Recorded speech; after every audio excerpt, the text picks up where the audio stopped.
Jason had always been drawn to the lake's quiet, almost mystical beauty. Its calm waters held a certain allure, especially in the evening, when the world turned soft and gray. One Friday night, seeking solace after a stressful week, he decided to go out for a solitary boating trip.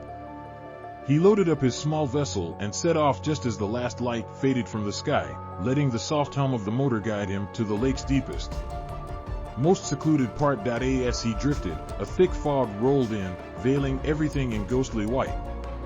Jason switched off the engine, letting the boat float in silence. That's when he heard it, a faint, melodic humming coming from somewhere within the mist. At first, he thought it was the wind or maybe an echo from a distant shore, but the melody was too haunting, too beautiful, carrying a strange sadness that made his heart ache in a way he couldn't understand.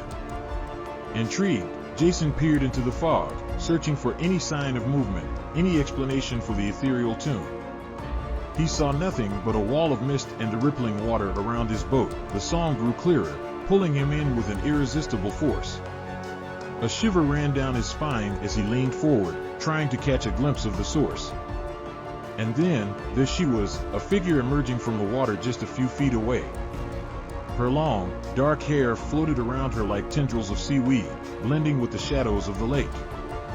Her skin was unnaturally pale, almost translucent in the mist, and her eyes gleamed with an eerie, inviting light. Her lips parted in a smile so perfect, so beautiful, that it took his breath away. Jason felt himself losing control, transfixed by her. She raised one delicate hand and beckoned him forward.